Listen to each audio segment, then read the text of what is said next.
សួស្តីបងប្អូនជាទីគោរពនិងជាទីមេត្រីវិលមកជួបគ្នាសាជាថ្មីទៅលើប្រធានបទតែសេចក្តីថ្មីចាយើងបាយគ្នាមួយរយៈធំដែរហើយអញ្ចឹងវិលមកលើកនេះគឺយើងយកប្រធានបទថ្មីដែលតេតើនឹងតែសេចក្តីបែបបញ្យល់យើងអញ្ចឹងមានបទឃ្លាមួយលើកឡើងថាជំនាញវិជ្ជាជាយានឈានទៅរកភាពជោគជ័យចូលបញ្យល់ដោយលើកឧទាហរណ៍ក្នុងសង្គមនិងអក្សរសាស្ត្រមកបញ្ជាក់ឲ្យបានក្បោះក្បាយចាអញ្ចឹងគម្រោងតែយើងដឹងហើយថាសេចក្តីតែសេចក្តីបែបបញ្យលមាន3ចំណុចគឺផ្ដើមសេចក្តីទូសេចក្តីនិងបញ្ចប់សេចក្តីហើយនៅក្នុងផ្ដើមសេចក្តីយើងមាន3ចំណុចទៀតគឺលំនាំបញ្ហាចំណុចបញ្ហានិងចំណុចបញ្ហា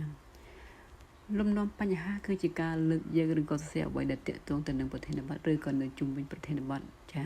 អញ្ចឹងប្រធានបទយើងនិយាយអំពីចំណេះវិជ្ជាគឺជាយានឈានទៅរកភាពជោគជ័យអញ្ចឹងយើង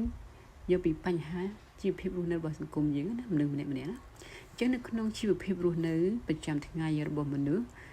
យើងម្នាក់តែងតែស្វែងរកនៅសេចក្តីរីកចម្រើនឬក៏សេចក្តីសុខប្រកបដោយមានចំណេះវិជ្ជាចាយើងនឹងហៅថាមានចំណេះវិជ្ជាគឺធ្វើនាំឲ្យយើងមានសេចក្តីសុខហើយមានសុភមង្គលចាបញ្ជាក់មួយទៀតណាគឺលំនាំយើងត្រូវចុះបន្ទាត់មួយជាដាច់ខាតខ្ញុំប្រាប់ដដែលថាត្រូវចុះមួយគឺលំនាំបញ្ហាឥឡូវយើងចូលចំណុចទី2គឺចំណូលបញ្ហាគឺជាការលើកយកប្រធានក្នុងអភន្តរសញ្ញាយកមកដាក់វិញគ្រាន់តែយើងប្រើនៅឃ្លាភ្ជាប់សេចក្តីមួយចំនួនណាចាអាស្រ័យហេតុនេះហើយទើបមានប្រធានបទមួយឃ្លាបានលើកឡើងថាចំណេះវិជ្ជាគឺជាយានឈានទៅរកភាពជោគជ័យចាបន្ទាប់មកយើងចូលចំណុចទី3គឺចំណោទបញ្ហាគឺជាការចោទសួរបែបប្រធានបញ្យលចាអញ្ចឹងតើប្រធានបទខាងលើនេះមានអត្ថន័យយ៉ាងណាខ្លះឬក៏តើប្រធានបទខាងលើមានន័យយ៉ាងណាខ្លះចានេះស៊ីសងទៅលើបងប្អូនដាក់មកលើចោទសួរទៅលើប្រធានបទដែលបងប្អូនចង់សួរណាតមកទៀតយើងចូលចំណុចទី2ធំគឺតួស្ដីយើងមាន5ចំណុចធំទី1គឺឃ្លាភ្ជាប់សេចក្តីទី2ពន្យល់ពាក្យកន្លឹះទី3ពន្យល់ន័យប្រធានទី4បកស្រាយប្រធាននិងទី5សរុបសេចក្តីចាអ្វីទៅជាឃ្លាភ្ជាប់សេចក្តីគឺការសរសេរបន្តភ្ជាប់ពីសេចក្តីផ្ដើមមកតួសេចក្តីណាអញ្ចឹងយើងត្រូវប្រើឃ្លាភ្ជាប់សេចក្តីដើម្បីជាជំនួយដល់ការបកស្រាយប្រធានបទខាងលើឬក៏ដើម្បីជាស្ពានឈានដល់ការបកស្រាយឬក៏ដើម្បីជាប្រទីបដើម្បីជាត្រីវិស័យនាំផ្លូវយើងទៅកាន់បកស្រាយប្រធានឲ្យកាន់តែក្បោះយើងគួរគប្បីពន្យល់នៅពាក្យកន្លឹះមួយចំនួនសិនដូចជាពាក្យចុចមកណាចាបន្ទាប់មកទៀតយើងចូលពន្យល់ពាក្យគឺយើងយកពាក្យណាដែលពិបាកពន្យល់ឬក៏យើងចង់ឲ្យឆ្កឹះឲ្យពាក្យនឹងឲ្យចេញមកដើម្បីងាយនឹងការបកស្រាយនៅកន្លែងបកស្រាយប្រធានអញ្ចឹងក្នុងប្រធានបទរបស់យើងគឺមានពាក្យកន្លឹះ3ទី1គឺចំណេះវិជ្ជាទី2យានទី3គឺជោគជ័យពាក្យចំណេះដឹងគឺជាសេចក្តីចេះដឹងច្បាស់លាស់នៅវិធីផ្សេង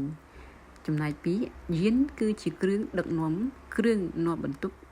ទៅមកគ្រឿងសម្រាប់ជិះដូចជារទេះរថទូកជាដើមចំណែកឯពាក្យជោគជ័យគឺជាសេចក្តីប្រកបដោយសុខសប្បាយសុខស្រួលជាចាបន្ទាប់ពីយើងបញ្យល់ពាក្យហើយយើងត្រូវយកន័យរបស់ពាក្យកន្លឹះរបស់យើងនឹងយកមកបញ្យល់ន័យប្រធានឬក៏យើងចម្បាច់បញ្ចូលគ្នាណាបានជាន័យប្រធានរបស់យើងអញ្ចឹងយើងចូលចំណុចទី3គឺបញ្យល់ន័យប្រធានគឺយើងយកអាន័យរបស់ពាក្យកន្លឹះដែលយើងបញ្យល់មុនហ្នឹងណាយកបញ្ចូលគ្នាមកចាអញ្ចឹងនៅក្នុងសង្គមក៏ដូចអត្ថបទរឿងក៏បានលើកយកចំណេះវិជ្ជាដែលជាគ្រឿងចម្លងទៅរកភាពសុខស្រួលរីករាយមិនឲ្យមនុស្សជួបសេចក្តីទុក្ខផងទាំងពួងចាអានេះយើងបញ្យល់ន័យណាចាបន្ទាប់មកទៀតយើងចូលចំណុចទី4ហ្នឹងគឺយើងបកស្រាយនេះមានន័យថាយើងចាប់ផ្ដើមចូលកន្លែងនៃសញ្ញាណាយើងយកគំនិតសំខាន់បូកនៅឧទាហរណ៍មិនថានៅក្នុងសង្គមឬក៏នៅក្នុងអក្សរសិល្ប៍មែនតើទៅយើងដឹងថាបច្ចុប្បន្នក្រសួងគឺពេលខ្លះដាក់ប្រធានបែបតាក់ទងទៅនឹងបញ្ហាសង្គមប៉ុន្តែឲ្យបងប្អូនលើកយកក្នុងស្នាដៃអក្សរសិល្ប៍មកជាឧទាហរណ៍ណាជាអំណះអំណាងឲ្យគេចាឥឡូវយើងដឹងហើយយើងចូលបកស្រាយអញ្ចឹងយើងត្រូវសរសេរបន្តិចមកអញ្ចឹងក្នុងការរស់នៅប្រចាំថ្ងៃចំណេះវិជ្ជាបានធ្វើឲ្យមនុស្សមានសុភមង្គលនៅក្នុងក្រុមគ្រួសារនិងធ្វើឲ្យខ្លួនឯងនឹងមានកិត្តិយសនិងភាពល្បីល្បាញក្នុងសង្គមជាតិ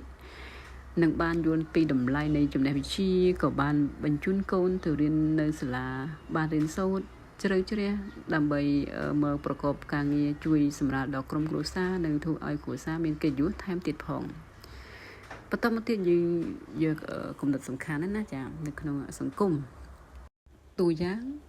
ដូចជាសម្ដេចព្រះសង្ឃគ្រាជុណាតទ្រង់បានបំពេញនៅវិជ្ជាទាំងខាងពុទ្ធចក្រនិងអនាចក្រហើយទ្រង់ក៏ជាអ្នកចងក្រងនៅវចនានុក្រមខ្មែរជាបិតាអក្សរសាស្ត្រខ្មែរផងដែរហើយនឹងបានចូលរួមតែងនៅបទចម្រៀងគោរពទង់ជាតិបទភ្លេងជាតិដែលសម្រាប់ឲ្យកូនខ្មែរបានច្រៀងនិងធ្វើការគោរពផងដែរបន្តមកទៀតគឺមានប្របាទសម្ដេចនរោត្តមសីហនុទ្រង់គឺជាមហាក្សត្រមួយអង្គដែលមានចំណេះវិជ្ជាជាច្រើនទាំងភាសាជាតិនិងភាសាអន្តរជាតិរហូតដល់ធ្វើការតតាំងនិងទាមទារឯករាជ្យភាពពីប្រទេសបារាំងដែលបានគ្រប់គ្រងដោយពួកអាណានិគមនិយមបារាំងបន្តមកទៀតយើងចូលគំនិតសំខាន់មួយទៀតគឺយើងឧទាហរណ៍នៅក្នុងប្រវត្តិសាស្ត្ររបស់ខ្មែរយើងតែម្ដងទី1គឺព្រះនាងអន្តរទេវីទ្រង់មិនមែនតែមានរូបសម្បត្តិស្រស់ស្អាតទេតែព្រះនាងមានទាំងចំណេះវិជ្ជាខ្ពង់ខ្ពស់ថែមទៀតខាងវិស័យអក្សរសាស្ត្រទ្រង់យកចំណេះវិជ្ជាទាំងនោះយកទៅបង្រៀនដល់ប្រជារាស្ត្រនិងមន្ត្រីមួយចំនួននិងបានសាងសង់សាលារៀនមន្ទីរពេទ្យថែមទៀតផងបន្ទាប់មកទៀតយើងចូលនៅក្នុងចំណុចទី3គឺគំនិតសំខាន់ទី3គឺក្នុងស្នាដៃអក្សរសិល្ប៍របស់យើងរឿងទី1នោះគឺរឿងសុផាតដែលជាស្នាដៃដ៏ល្អវិសុទ្ធរបស់អ្នកនិពន្ធរិនគីនបានបង្ហាញអំពីចំណេះវិជ្ជារបស់តួអង្គសុផាតនិងណារិនបានរៀនសូត្ររហូតប្រឡងជាប់ទាំងពីរនាក់ត្រង់ចំពុកទី8ក្នុងសាច់រឿងមនុស្សមានចំណេះវិជ្ជាច្រើនមានកិរិយាល្អឥតខ្នោះបើនឹងនិយាយស្ដីអ្វីមានពាក្យពេចន៍ពីរោះស្ដាប់ចាបន្ទាប់មកទៀតយើងចូលរឿងទី2គឺរឿងសឹមបូឡានអ្នកបូឡានក៏បានបង្ហាញពីចំណេះដឹងរបស់នាយសឹមតាមរយៈការអានកសែតអានសៀវភៅប្រពៃណីទំនៀមទម្លាប់ច្បាប់ក្រមផ្សេងហើយគាត់យកចំណេះទៅដោះស្រាយបញ្ហាក្នុងការតស៊ូមតិជាមួយនឹងចៅហ្វាយដែលជាថៅកែឡានខ្លួនដែលបានកេងប្រវ័ញ្ចម៉ោងធ្វើការដោយឃ្លាមួយបាននិយាយថាខ្ញុំធ្វើតាមច្បាប់បើលោកចេះច្បាប់ហើយមិនគោរពមុខតែយើងតូចតាចទាំងអស់វេទនាជានិច្ចរឿងទី3គឺរឿងមេឃបាត់ដួងច័ន្ទដែលជាស្នាដៃរបស់លោកទីជាហួតក៏បានបង្ហាញតាមរយៈតួអង្គបូផាន់មានចំណេះវិជ្ជាច្រើនភាសាមិនថាភាសាជាតិនិងភាសាអន្តរជាតិដូចជាភាសាវៀតណាមថៃហើយនៅចុងបញ្ចប់បូផាន់ក៏ក្លាយជាអ្នកនិពន្ធតែងកំណាព្យមួយរូបក្នុងសមាគមដោយសារមានចំណេះវិជ្ជានេះឯងបន្តមកទៀតយើងចូលចំណុចទី5គឺសរុបមតិសរុបសេចក្តីមកយើងបានឃើញថាប្រធានបទខាងលើពិតជាមានអត្ថន័យទូលំទូលាយក្នុងការដាស់តឿនឬក៏ក្រើនរំលឹកមនុស្សគ្រប់រូបស្រទាប់វណ្ណៈទាំងអស់ឲ្យស្រឡាញ់នៅចំណេះវិជ្ជាដែលជាគ្រឿងចម្លងមនុស្សឲ្យជៀសផុតពីភាពល្ងងខ្លៅចាបន្តមកទៀតយើងចូលចំណុចទី3ធំគឺសេចក្តីបញ្ចប់ចាសេចក្តីបញ្ចប់យើងមាន2ទៀតណាគឺវាតម្លៃប្រធាននិងបញ្ចេញមតិផ្ទាល់ខ្លួនចាអញ្ចឹងឲ្យតម្លៃប្រធានគឺយើងឆ្លងតាមការបកស្រាយប្រធានបទខាងលើនេះមានអត្ថន័យយ៉ាងជ្រាលជ្រៅដោយបានបង្ហាញពីចំណេះវិជ្ជាជាយានចម្លងមនុស្សឲ្យជៀសផុតអំពីទុក្ខអវិជ្ជានិងអប់រំឲ្យបិតាទាំងអស់គ្នាយកចិត្តទុកដាក់ចំពោះចំណេះវិជ្ជាដែលជួយកូនប្រុសស្រីក៏ដូចជាមនុស្សនៅក្នុងសង្គមឲ្យជៀសផុតពីសេចក្តីលំបាកបន្ទាប់មកទៀតយើងចូលមតិផ្ទាល់ខ្លួនគឺយើងនៅសេបដិញ្ញាណាក្នុងន័យវិជ្ជមានទន្ទឹមនឹងនេះក្នុងនាមខ្ញុំជាអ្នកសិក្សាមួយរូបមានចំណេះវិជ្ជាពិតជួយខ្លួនខ្ញុំក៏ដូចជាក្រុមគ្រួសារខ្ញុំជួបតែសុភមង្គលនិងបានធ្វើឲ្យក្រុមគ្រួសារខ្ញុំមានជីវភាពរស់នៅបានធូរធារជាងមុននិងមានការងារដ៏ល្អប្រសើរសម្រាប់ជីវភាពមិនជួបនៅសេចក្តីទុក្ខលំបាកវេទនានេះការបកស្រាយនៃគម្រោងតែងសេចក្តីរបស់ប្រធានបទរបស់យើងបានចាប់ដោយសង្ខេបប៉ុណ្ណេះជួបគ្នានៅវីដេអូថ្មីដែលនិយាយអំពីសេចក្តីអត្ថាធិប្បាយពេញនៅលើប្រធានបទរបស់យើងដែលចំណេះវិជ្ជាគឺជាយានឈានទៅរកភាពជោគជ័យចាសូមអរគុណសូមជម្រាបលា